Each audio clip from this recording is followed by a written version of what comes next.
اللهم صل وسلم وبارك عليه আলহামদুলিল্লাহ আল্লাহ রাব্বুল আলামিনের দরবারে অসংখ্য অগণিত শুকরিয়া যে আল্লাহ রাব্বুল আলামিন আমাদেরকে আজকের এই পবিত্র দিনে তার ঘর মসজিদে জুমা নামাজ আদায়ের উদ্দেশ্যে সমবেত হওয়ার তৌফিক ইনায়েত করেছেন। এই জন্য সকলে অন্তরস্থল থেকে শুকরিয়া জ্ঞাপন করি বলে আলহামদুলিল্লাহ। অসংখ্য অগণিত দুরূদ এবং সালামের হাদিয়া পেশ করছি প্যারা নবী সাইয়্যিদুল মুরসালিন সাইয়্যিদুল কাউনাইন ওয়াস সাকালাইন নবী মুহাম্মদুর রাসূলুল্লাহ সাল্লাল্লাহু আলাইহি ওয়াসাল্লাম। সম্মানিত দিনদার পরহেজগার মুসলিম ভাইরা, আলোচনা চলছিল মক্কা মদিনা হজ কেন্দ্রিক, ধারাবাহিক কোনো আলোচনা নয়, বিষয়বস্তুকে কেন্দ্র করে কোনো আলোচনা নয়। কিছু আবেগিক কথা, কিছু ঈমান উদ্দীপিত কথা আমরা আলোচনা করছিলাম, শুনছিলাম।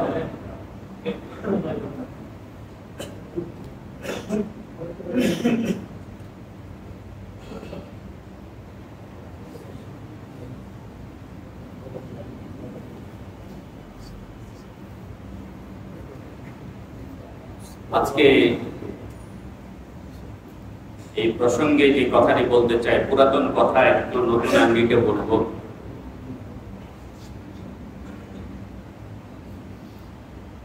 মক্কাতুল মুকাররমা এবং সাইয়্যিদুনা ইব্রাহিম আলাইহিস সালাম, পরবর্তীতে রাসূল করিম সাল্লাল্লাহু আলাইহি ওয়াসাল্লাম এবং আজকের এই দিন, পুরা এই হজের ইতিহাস বা এই জায়গার সাথে যদি গভীরভাবে লক্ষ্য করা যায় তাহলে দেখা যাবে যে এই জায়গাগুলোতে সবচেয়ে বেশি যে আমলটা হয় সেটা হলো দোয়ার আমল। বান্দা আল্লাহকে ডাকে, আল্লাহ বান্দার ডাক শোনে। বান্দা আল্লাহকে ডাকে, আল্লাহর কাছে আবেদন করে, আল্লাহ তার আবেদনগুলো কি করে?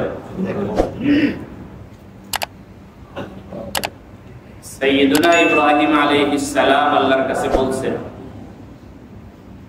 এবং আল্লাহ রাব্বুল আলামিন ইব্রাহিম আলাইহিস সালামের দোয়া শুনছেন।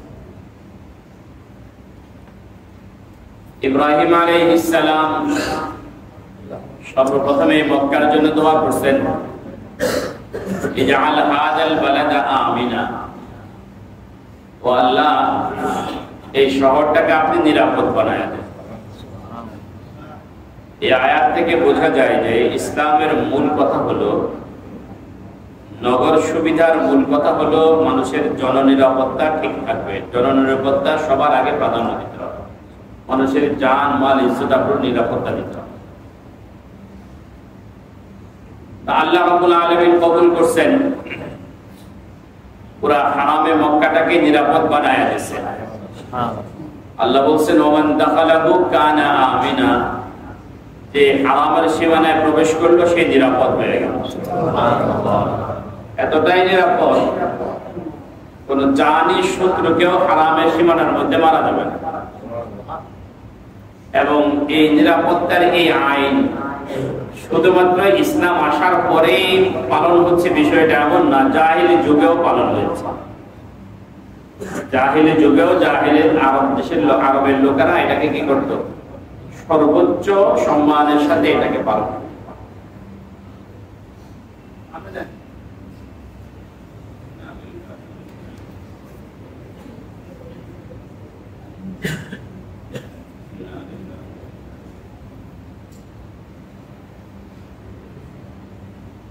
তাহলে মসজিদে হারামের সীমানা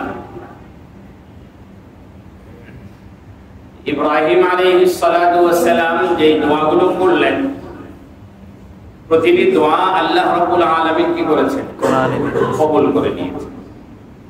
এরপর থেকে এই জায়গাটার মধ্যে পৃথিবীর যত জায়গা থেকে যত মানুষই যায়, যত দোয়া যত কিছুই করে, সবচেয়ে বেশি আমল হয় কোনটা? দোয়া। তাওয়াফ করতেছে, দোয়া চলতেছে, সাই করতেছে, দোয়া চলতেছে, নামাজ পড়ে বসে আছে তো দোয়া চলতেছে। এখানে আল্লাহ রাব্বুল আলামিনের শান দেখেন, যে আল্লাহ রাব্বুল আলামিনের কাছে এই জায়গাটাতে পৃথিবীর বিভিন্ন জায়গা থেকে যত মানুষ এসেছে সব মানুষ একসাথে দোয়া করতেছে, আর আল্লাহ সকলের দোয়া একসাথে শুনতেছেন, একসাথে কবুল করতেছে। আরাফার মাঠে, আরাফার ময়দানে উপস্থিত হওয়ার পরে হাজী সাহেবদের কাজ একটাই, শুধু কি করা? দোয়া। আর ওখানে অন্য কোনো আমল নাই, দোয়ার আমল। যদি 50 লক্ষ হাজি যদি জমা হয়, 50 লক্ষ হাজি দোয়া করতেছে। সুবহানাল্লাহ বলে 50 লক্ষ হাজি নিজের প্রয়োজনের কথা আল্লাহর কাছে বলতেছে।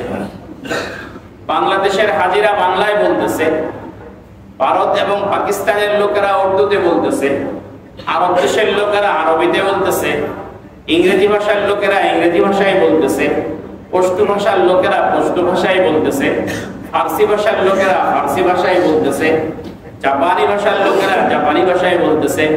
অর্থাৎ পৃথিবীর 50টা দেশ হোক আর 100টা দেশ হোক, পৃথিবীর যেই প্রান্তের লোকেরা যেই ভাষায় কথা বলে, এরা আরাফার মাঠে এসে প্রত্যেকে নিজ নিজ ভাষায় আল্লাহর কাছে যায়। আল্লাহ রাব্বুল আলামিনের শান হলো আল্লাহ প্রত্যেকের চাওয়াগুলো শুনেন, প্রত্যেকেরটা বুঝেন, একসাথে শোনেন। আমরাও শুনি, আমাদের শোনার ভিতরে তফাৎ হলো, একজনেরটা শুনলে আরেকজনেরটা শুনি না, আরেকজনেরটা শুনলে আরেকজনেরটা শুনি না। একসাথে অনেক মানুষ শুনলে সবার আওয়াজ একসাথে আসে, কারোটা আমরা বুঝি না। আমার আল্লাহ সবারটা একসাথে শুনেন, শুনতে তার কোনো রকমের বিঘ্নতা ঘটে না, এবং সবারটা তিনি বুঝেন, বুঝতেও তার কোনো বিঘ্নতা ঘটে না। একজনের আওয়াজ একসাথে অনেক মানুষ কথা বললে প্রত্যেকেরটা আলাদা আলাদা আলাদা ভাবে শুনেন, প্রত্যেকের চাহিদা আলাদা আলাদা ভাবে পূরণ করেন। বাংলায় বললেও বুঝেন, আরবিতে বললেও বুঝেন, ইংরেজিতে বললেও বুঝেন, ফার্সিতে বললেও বুঝেন। যতগুলো ভাষা মানুষকে আল্লাহ শেখাইছেন, প্রত্যেকের নিজ নিজ ভাষায় বলে, প্রত্যেকেরটা নিজ নিজ ভাষায় আমার আল্লাহ বুঝেন। বলেন এই যে দোয়া চলছে, এই দোয়াগুলো কেউ জোরে করতেছে, কেউ আস্তে করতেছে। কেউ জোরে করছে, কেউ কি জোরে যারা করছে তাদেরটাও আল্লাহ শুনেন, যারা আস্তে করতেছে তাদেরটাও আল্লাহ শুনেন, এবং কি আল্লাহ রাব্বুল আলামিন যারা মনে মনে দোয়া করতেছে তাদেরটাও আমার আল্লাহ কি করেন?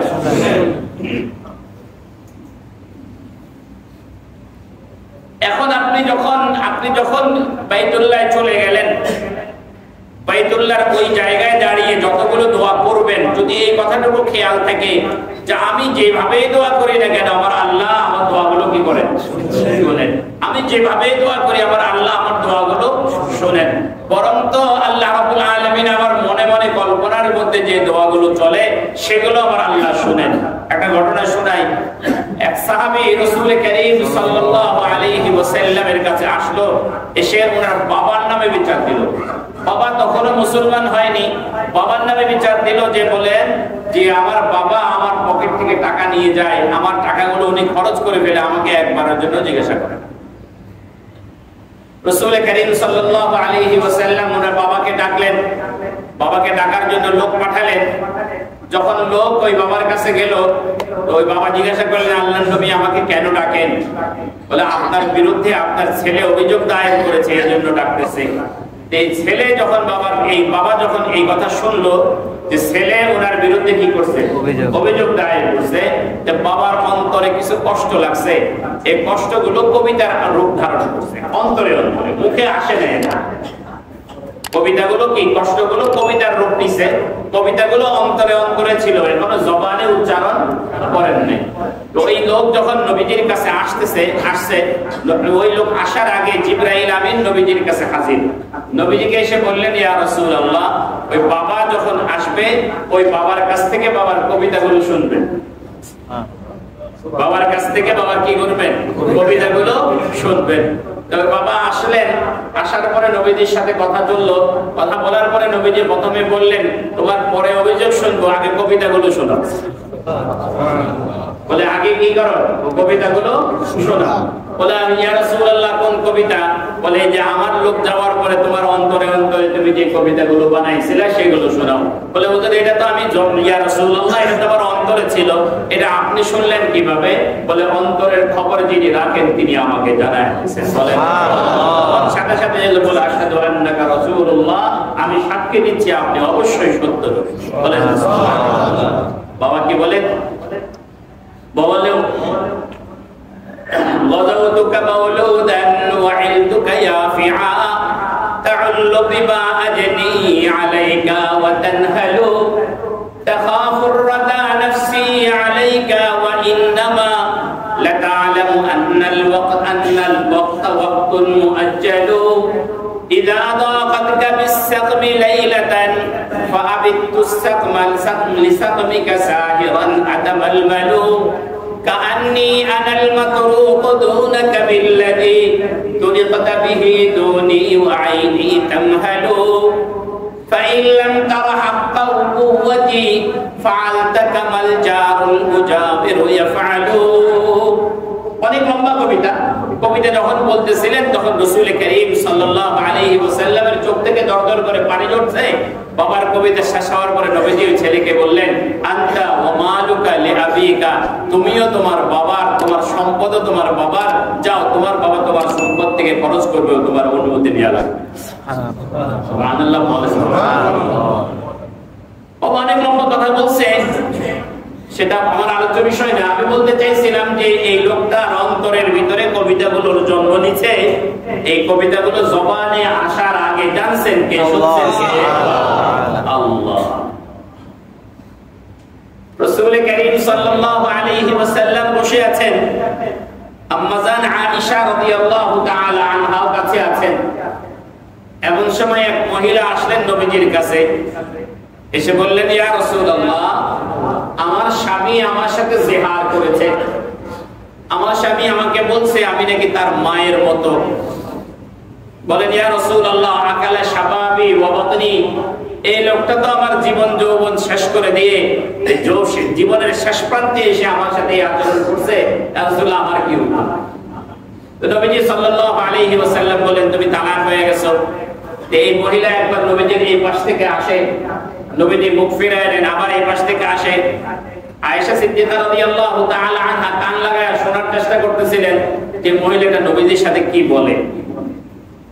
আয়েশা বলেন যে হযরত খাওলা নবীজির সাথে কি বলতেছেন এটা আমি শুনতে পাই নাই, কিন্তু খাওলার কথা শেষ হওয়ার আগে আরশে আজিম থেকে আমার আল্লাহ শুনে ফেলছেন। বলেন না সুবহানাল্লাহ। আল্লাহ হযরত জিবরাইলকে আয়াত দিয়ে পাঠাইলেন কদ সামিআল্লাহু কাওলাল্লাতী তুজাদিলুকা ফি যাওজিহা ওয়া তাশতাকি ইলাল্লাহ ওয়াল্লাহু ইয়াসমাউ তাহাবুরাকুমা। আল্লাহ পাক রব্বুল আলামিন আরশ আজিম থেকে হযরত খাওলার কথা কি বলছেন শুনেন। এইজন্য আমরা বলতে চাই যেটা যে মক্কা মদিনা আর এই কেন্দ্রিক যতগুলো আমল আছে এই আমলের মধ্য থেকে আমরা আমাদের জীবনের জন্য একটা শিক্ষা এটা নিতে পারি যে আমার আল্লাহ রাব্বুল আলামিনের কাছে বান্দা এই সময়ে সবচেয়ে বেশি দোয়া করে এবং আল্লাহ রাব্বুল আলামিন বান্দার দোয়াগুলো শুনেন, বোঝেন এবং প্রত্যেকের দোয়া আল্লাহ রাব্বুল আলামিন কবুল করেন। বলেন সুবহানাল্লাহ। আল্লাহ রাব্বুল আলামিন শুনেন। এবং এখান থেকে আরেকটা জিনিস স্পষ্ট, সেটা হলো হজের এই নিয়ম বা এই পুরা নিজাম, এই কার্যক্রমটা শুরু হয়েছে সাইয়্যিদুনা ইব্রাহিম আলাইহিস সালাম। ইব্রাহিম আলাইহিস সালাতু ওয়াস সালামের যে ধর্ম বা যে শরীয়ত, আল্লাহ রাব্বুল আলামিন কোরআনে কারীমের মধ্যে ইব্রাহিম আলাইহিস সালামের এই দ্বীনটাকে দ্বীনে হানিফ বলেছেন। দ্বীনে হানিফ হলো শিরক মুক্ত দ্বীন। দ্বীনে হানিফ হলো আল্লাহ পাকের জন্য একনিষ্ঠ দ্বীন। এবং কোরআনুল কারীমে আল্লাহ রাব্বুল আলামিন এই দ্বীনকে অনুসরণ করার কথা বলেছেন। ওয়াত্তাবি' মিল্লাতা ইব্রাহিম হানিফা, একনিষ্ঠভাবে আপনি মিল্লাতে ইব্রাহিমের অনুসরণ করেন। এজন্য উলামায়ে কেরামের মধ্যে সর্বসম্মত জমহুরের মত হলো এই যে রাসূল করিম সাল্লাল্লাহু আলাইহি ওয়াসাল্লাম নবুয়ত লাভ করার আগে মিল্লাতে ইব্রাহিমের উপরে আমল করতেন। কি বললাম বলেন তো? রাসূল করিম সাল্লাল্লাহু আলাইহি ওয়াসাল্লাম নবুয়ত লাভ করার আগে মিল্লাতে ইব্রাহিমের উপরে কি করতেন? আমল। এই প্রসঙ্গে একজনে অনেকে আমার কাছে জানতে চেয়েছেন একটা বিষয়, প্রসঙ্গ যখন আসছে সে বিষয়ে কয়েকটি কথা বলি। সেটা হলো রাসূল করিম সাল্লাল্লাহু আলাইহি ওয়াসাল্লাম কবে নবী হয়েছে? এই বিষয় নিয়ে শেখ আহমদুল্লাহ এবং তাহিরি দুইজনের ভার্চুয়াল জগতে একটা বিশাল দ্বন্দ্ব চলতেছে এবং এটাকে কেন্দ্র করে আদালত পর্যন্ত চলে গেছে। কি বলেন? ঘটনা তো আপনাদের জানা আছে। আমার কাছে অনেকে এই বিষয় জানতে চেয়েছেন, আমি বলছি এই বিষয়ে অনেকগুলো বয়ান ইউটিউবে আছে, আপনারা শুনে নেন, বলতে আপনার জবান থেকে শুনুন। তো রাসূল করিম সাল্লাল্লাহু আলাইহি ওয়াসাল্লামের প্রথম কথা হলো এই, রাসূল করিম সাল্লাল্লাহু আলাইহি ওয়াসাল্লাম নবুয়ত লাভ করেছেন 40 বছর বয়সে। বলেন কত বছর বয়সে? 40 বছর বয়সে। বুখারী শরীফে ইমাম মালিক রাহমাতুল্লাহ আলাইহি থেকে একটা হাদিস বর্ণিত আছে, রাসূল করিম সাল্লাল্লাহু আলাইহি ওয়াসাল্লাম বুইতু ফিল 40, নবীজি বলেন আমি 40 বছর বয়সে কি হয়েছে আমার কাছে ওহী এসেছে। নবুয়ত লাভ করেছেন, সবাই আবার বলেন নবুয়ত লাভ করেছেন কততম বছরে? 40তম বছরে। 40।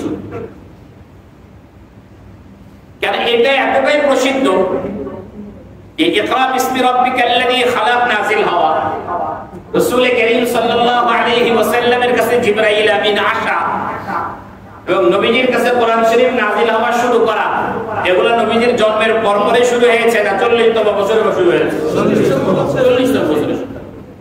এবং এই 40তম বছরে নবীজি নবী হয়েছেন, এই বিষয়টা এতটাই স্পষ্ট মুসলমানদের কাছে, এর জন্য বিশেষ করে আর কোনো দলিলের তো কি হয় না, প্রয়োজন। তারপরে মুসলিম শরীফের এক হাদিস আছে, নবীজি সাল্লাল্লাহু আলাইহি ওয়াসাল্লাম বলেন ইন্নী লা আরিফু হাজারান ফি মক্কা কানা ইউসাল্লিমু আলাইয়া ক্বাবলা আন উবআথা, বলে মক্কায় কিছু একটা পাথর এরকম আছে যেটাকে আমি চিনি, আমি নবী হওয়ার আগে এই পাথরটা আমাকে